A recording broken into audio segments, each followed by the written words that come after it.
ఆ రోజు నిజంగా మనం బయటికి వెళ్ళాలంటే చాలా భయపడిన రోజులు ఉన్నాయి.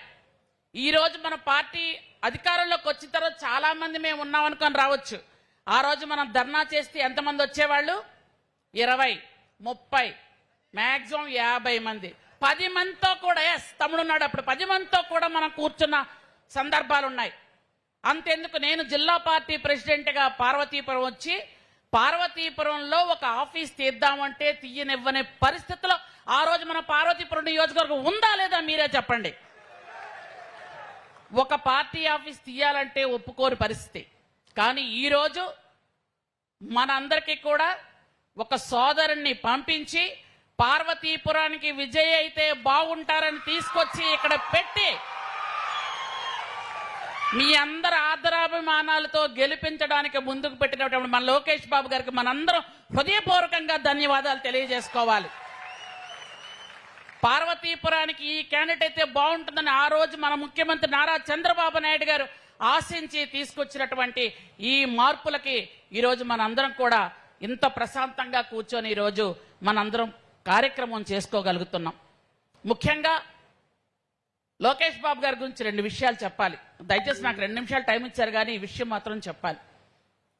లోకేష్ బాబు గారు మాట్లాడితే తెలుగు ఏదో ఒక్క తత్రపాటు జరిగితే తెలుగే రాదు, అమెరికాలో ఉండొచ్చు కదా, తెలుగు వచ్చి ఏం చేస్తారు అని మాట్లాడినటువంటి కొన్ని నోళ్ళు ఏదో మాట్లాడితే ఏదో ఒక పప్పని అదని ఇదని చెప్పిన వాళ్ళు ఈరోజు నిప్పు కనికై ముందుకెళ్తున్నటువంటి లోకేష్ బాబు గారిని చూసి ఒక్కొక్కడు షట్టలు తడుపుకొని వేరే రాష్ట్రాలకు పారిపోతున్నటువంటి బూతుల మంత్రులు మనం ఇంతకు ముందు చూసాం.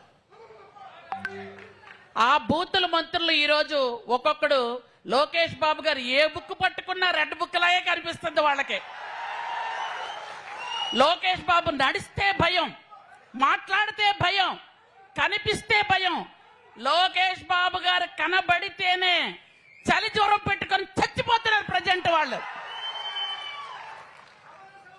ఇకపోతే మొన్న ఒక ఆవిడ జబర్దస్త్ ఉంటది కదా, ఆవిడ పేరెత్తడం అంటే నాకు చిరాకు అసలు.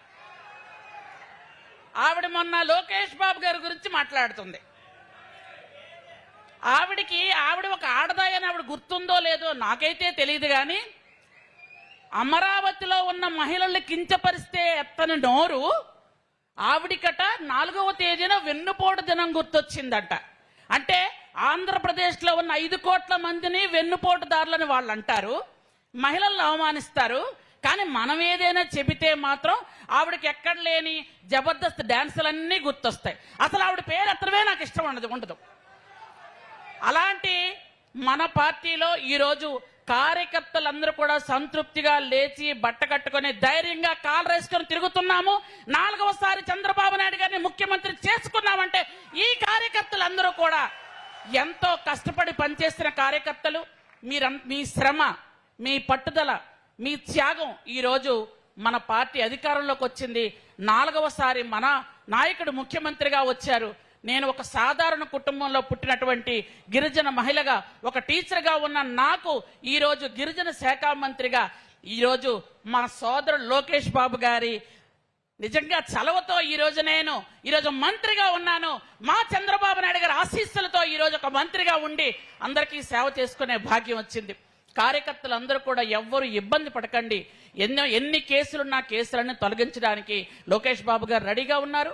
అలాగే కార్యకర్తలు కష్టపడి పనిచేసిన వాళ్ళకి ఖచ్చితంగా పదవులు వస్తాయి, దానిలో ఎటువంటి తేడా కూడా లేదు. అలాగే మనకి ఏవేవైతే మీరంతా మనసులో అనుకున్నారో ఇంతకు ముందు చిన్న మీటింగ్లో కూడా చెప్పారు, బిల్స్ కానీ మన పథకాలు కానీ అన్నీ కూడా త్వరలో రాబోతున్నాయి.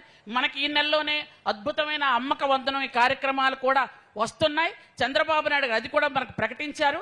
అది లోకేష్ బాబు గారి తాలూకా శాఖే కాబట్టి తల్లికి వందనం అనే కార్యక్రమం అతి త్వరలో మనం తీసుకుంటున్నాం. కాబట్టి కార్యక్రమాలన్నీ కూడా గ్రామ స్థాయిలో అందరూ చెప్పండి. మళ్ళీ చెప్తున్నాను, తెలుగుదేశం పార్టీ కార్యకర్తలే మా బలం, మా బలగం. మీరందరూ ఉంటేనే ఈరోజు ఈ పార్టీ ఉంటుంది. స్టేజ్ మీద ఉన్న మేమందరం ఉంటాం. కాబట్టి మీ అందరికీ మరొకసారి నా హృదయపూర్వకమైనటువంటి నమస్కారాలు తెలియజేసుకుంటూ జై హింద్, జై తెలుగుదేశం, జై తెలుగుదేశం, జై తెలుగుదేశం. నారా చంద్రబాబు గారి నాయకత్వం, నారా యువగలం లోకేష్ బాబు గారి నాయకత్వం, సోదరుడు లోకేష్ బాబు గారి నాయకత్వం. జోహార్ అని ఎన్టీఆర్. జై తెలుగుదేశం. Thank you.